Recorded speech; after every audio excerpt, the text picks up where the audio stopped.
وبارك على محمد وعلى آل محمد كما باركت على إبراهيم وعلى آل إبراهيم إنك حميد مجيد رب اشرح لي صدري ويسر لي أمري واحلل عقدة من لساني يفقهوا قولي. ہم پڑھ رہے تھے ان لوگوں کا تذکرہ جو نافق تھے، جو رسول اللہ علیہ وسلم کے پاس آتے اور اس کے بعد پھر یہودیوں سے مل جاتے.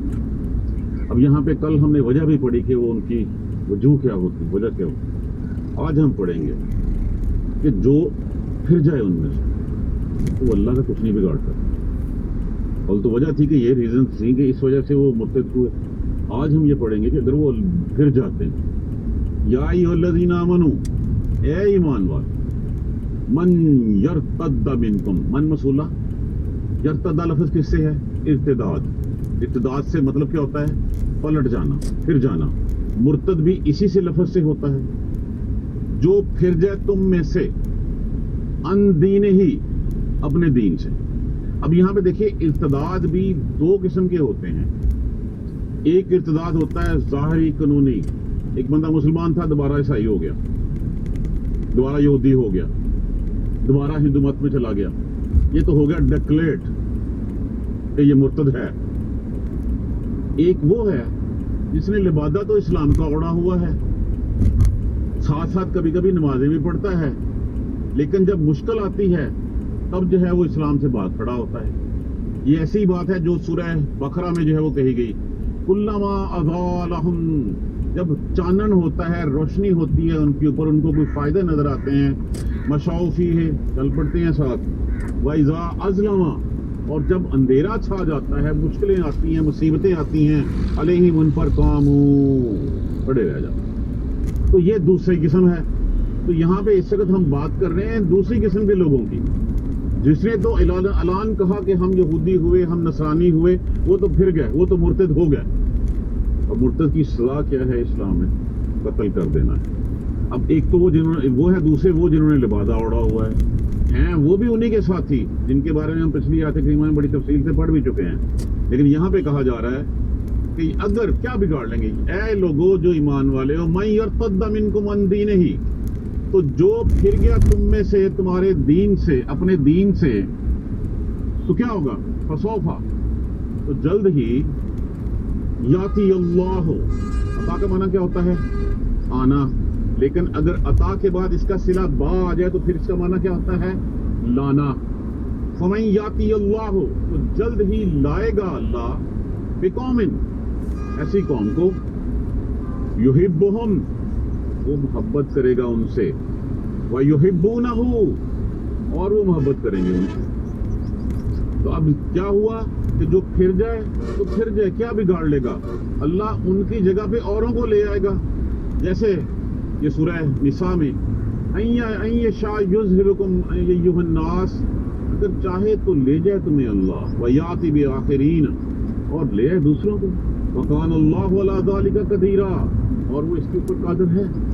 وہ جب چاہے تمہیں لے جائے، تمہاری جگہ دوسروں کو لے آئے. تو یہ جو مرتد لوگ ہیں جو اسلام کا ساتھ چھوڑ رہے ہیں، تو آپ صلی اللہ علیہ وآلہ وسلم بے فکر ہو جائیں، غم نہ کھائیں.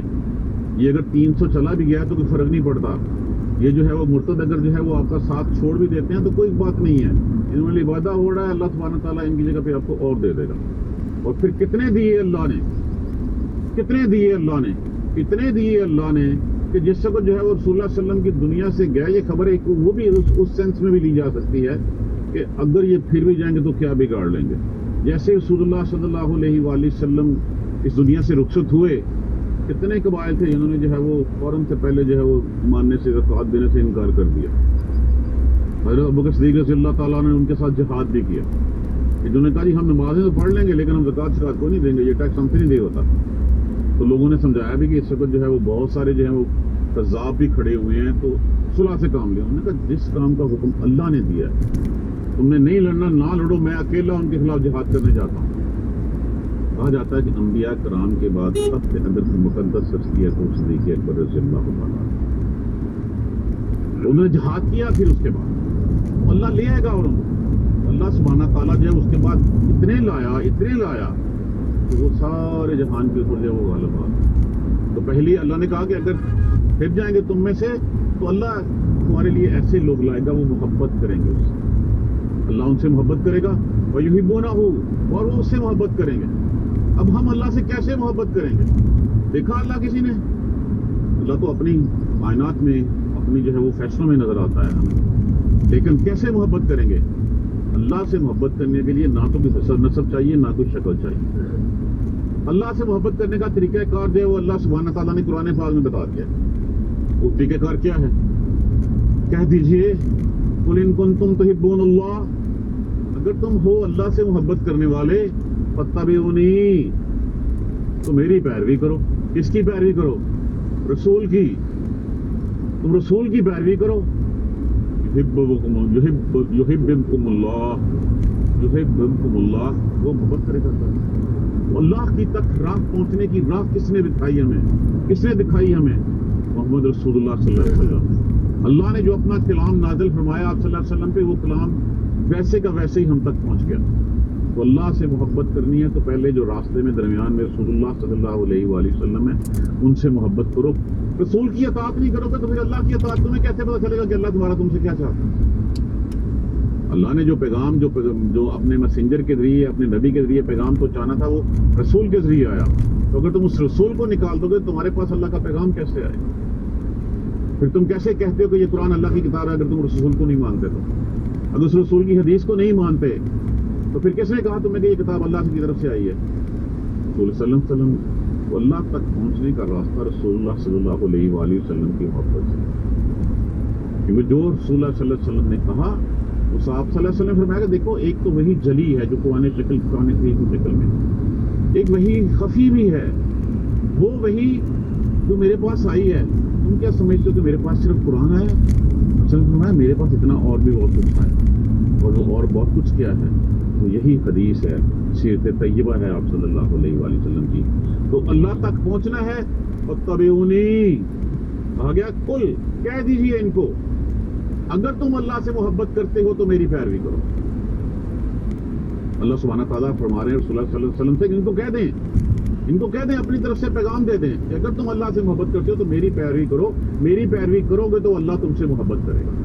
تو یہ طریقہ ہے یہ کہ جو اللہ نے کہا نا یحبہم, وہ محبت کرتا ہے ان سے. کن سے؟ وہ محبت کرے گا ان سے جو لائے گا جن کو. وَيُحِبُّونَهُ اور وہ اس سے محبت کریں گے. اب اس کے بعد وہ کون سے ایسے لوگ ہوں گے جو اللہ سے محبت کرتے ہوں گے اور اللہ ان سے محبت کرتا ہوگا؟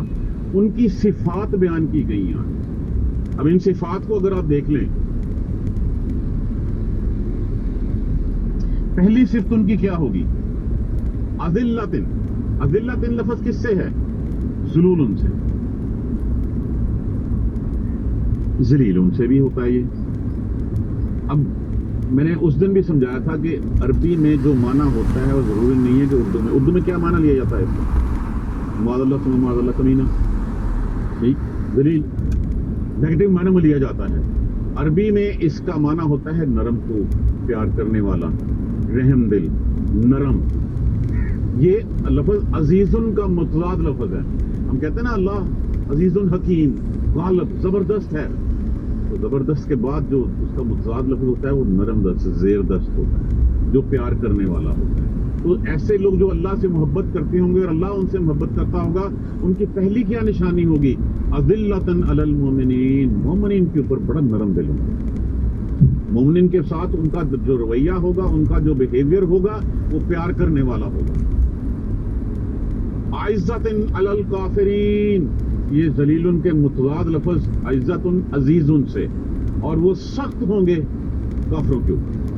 آپس میں جو مسلمانوں کے ساتھ جو بہت نرم دل, ان کی مدد کرنے والے, اور کافروں کے اوپر یہ جیسے عمر فاروق رضی اللہ تعالیٰ عنہ کہ کافروں کے لیے اتنے سخت تھے اور مومنوں کے لیے کتنا دل نرم تھا. یہی بات سورہ جو ہے وہ ہم فتح میں پڑھتے ہیں, محمد الرسول اللہ, محمد صلی اللہ علیہ وآلہ وسلم اللہ کے رسول, والذین معہ اور جو لوگ ساتھ ہیں اس کے, اشداء علی الکفار رحماء بینہم, کافروں کے اوپر بہت سخت ہیں لیکن آپس میں بڑے نرم دل ہیں. تو یہ ان کی خوبی ہوگی کہ وہ ہمیشہ جو ہے اللہ سبحانہ تعالیٰ کے رسول کے ساتھ ہوں گے, اور ایمان والے وہ ہوں گے جو کافروں کے اوپر انتہائی سخت اور مومنوں کے لیے انتہائی نرم دل ہوں.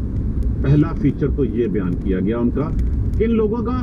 جو لوگ جن سے اللہ محبت کرتا ہے اور وہ اللہ سے محبت کرتے ہیں، تو جس کی پہلی خوبی ان کی یہ بیان کر دی گئی۔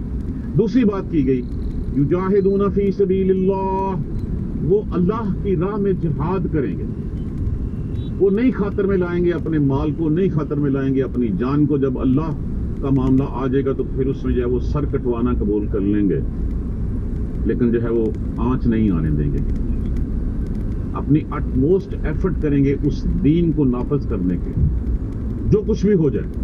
جب وہ کھڑے ہیں تو پھر وہ کھڑے ہو جائیں گے، وہ نہیں پرواہ کریں گے اپنی اولاد کی، وہ نہیں پرواہ کریں گے اپنے جان و مال کی، وہ نہیں پرواہ کریں گے کسی اور کی، وہ اللہ کی راہ میں جہاد کریں۔ ان کے زیر نظیر یہی ہوگا کہ اگر جان کٹتی ہے تو کٹ جائے، جان جاتی ہے تو چلی جائے، مال جاتا ہے تو چلا جائے، اللہ کا دین غالب رہنا چاہیے، اللہ کا نظام جو ہے وہ یہاں پہ جو ہے وہ غالب ہونا چاہیے، یہ ان کی خوبی ہوگی۔ اس کے بعد پھر کیا ہے؟ ولا یخافون، اور وہ نہیں ڈریں گے لومۃ اللائمہ، لومہ کس کو کہتے ہیں؟ ملامت کو، وہ نہیں ملامت سے ڈریں گے، لائمہ کسی ملامت کرنے والے کی۔ ہمارے معاشرے میں سب سے بڑی جو خرابی ہے وہ یہی ہے کہ جب کوئی نیک کام کرنے کی ٹھان لیتا ہے نا، جیسے کسی نے اپنے بڑا شائننگ بچہ تھا، اس کو کہا کہ میں نے اس کو جو ہے وہ قرآن کا طالب علم بنانا ہے تاکہ یہ مبلغ بنے اور اللہ کا دین جو ہے وہ لوگوں تک پھیلائے، تو فوراً رشتے دار آ جائیں گے، یہ کون سے کام میں لگ گئے کہ تم نے بچے کا مستقبل تباہ کر دینا ہے، تم نے اس کو مولوی بنا دینا ہے۔ یا ایک شخص جو ہے وہ کسی سیٹ کے اوپر بیٹھا ہوا ہے اور اس نے تہیہ کیا ہوا کہ میں نے حرام کا لقمہ جو ہے وہ نہیں لینا، تو ساتھ والے اس کو تانے دے دے کے مار دیں گے، اس کے گھر والے تانے دے دے کے مار دیں گے، وہ دیکھیں وہ بھی تو آپ جتنا ہی افسر ہے، اس کو جو ہے وہ 2 کنال کی کوٹھی ہے اور آپ 3 محلے کے گھر میں رہتے ہو۔ یہ ہوتی ہے ملامت، یہ ہوتی ہے کسی کی طرف سے جو ہے وہ تان زنی کرنا، تو وہ ایسی کسی ملامت سے نہیں ڈرتے، کہیں گے میرے اللہ کا یہ حکم ہے، اس نے کہا رشوت نہیں لینی تو نہیں لینی، اس نے کہا کہ یہ کام کرنا ہے تو میں نے کرنا ہے، دنیا جائے جہنم میں جو مرضی کرے، میں اسی راہ پہ چلوں گا جو اللہ کی راہ ہے۔ وہ کسی ملامت کرنے والے کے، کسی کے تان و تشنیع سے جو ہے وہ نہیں خوف کرتے ہیں، وہ نہیں ڈرتے ہوں گے۔ اچھا، اب یہ خوبیاں والے کون ہیں؟ کہ وہی ہو سکتا ہے جس کے اوپر اللہ کا فضل ہو، ذالک فضل اللہ، یہ ہے اللہ کا فضل، یؤتیہ من یشاء، جس سے وہ چاہے اس کو عطا کر دے،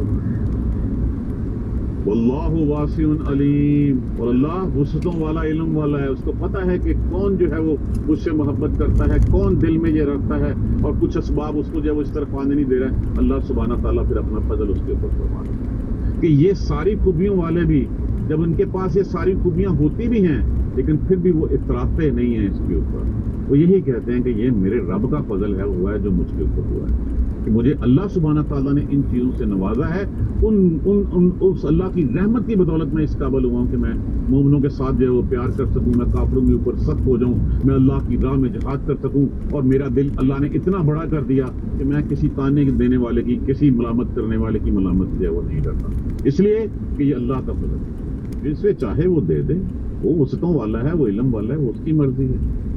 اب لوگ بناتے ہیں دوست یہود و، کیا کل ہم نے آخری آیت میں پڑھی، مت دوست بناؤ یہود و نصارہ کو، وہ تو ایک دوسرے کے دوست ہیں، وہ تمہارے دوست نہیں ہو سکتے۔ تمہارے دوست کون ہیں پھر؟ اللہ سبحانہ تعالیٰ فرماتا ہے انما، بے شک بات یہ ہے کہ اس کے علاوہ اور کوئی بات نہیں ہے، ولیکم اللہ، دوست تمہارا کون ہے؟ اللہ، تمہارا دوست تو اللہ ہے، ورسولہ، اور رسول اس کا، تمہارا دوست تو صرف اللہ ہے اور اس کا رسول ہے، اور کون ہے؟ والذین آمنوا، اور تمہارے دوست، تمہارے یار صرف کون ہیں؟ ایمان والے۔ ایمان والے بھی کون سے ایمان والے؟ عبداللہ بن ابی ایسے ایمان والے نہیں، منافقوں کے ایمان والے نہیں جن کا تذکرہ ہوا، بلکہ وہ ایمان والے یقیمون الصلاۃ، جو قائم کرتے ہیں نماز کو، ویؤتون الزکوۃ، اور جو دیتے ہیں زکوٰۃ، وہم راکعون، اور وہ رکوع کرنے والے ہیں، وہ جھکنے والے ہیں اللہ کے سامنے، یہ دوست ہیں تمہارے۔ تم ڈھونڈتے ہو عزت جو ہے وہ ان کے پاس، وَلِلَّهِ الْعِزَّةُ جَمِيعًا، ساری عزت اللہ کے پاس ہے۔ تو تمہارے دوست کون ہیں؟ وہ تمہارے یہود و نصارہ دوست نہیں ہیں، وہ ایک دوسرے کے دوست ہیں۔ تمہارا دوست کون ہے؟ تمہارا اللہ دوست ہے، اس کا رسول تمہارا دوست ہے، اور وہ تمام مومن جو نماز قائم کرتے ہیں، زکوٰۃ دیتے ہیں، اور اللہ کے آگے جھکنے والے ہیں اور رکوع کرنے والے ہیں، وہ تمہارے دوست، یہ ہیں تمہارے دوست۔ اب جس کے ایسے دوست ہوں گے وَمَن يَتَوَلَّ اللَّهُ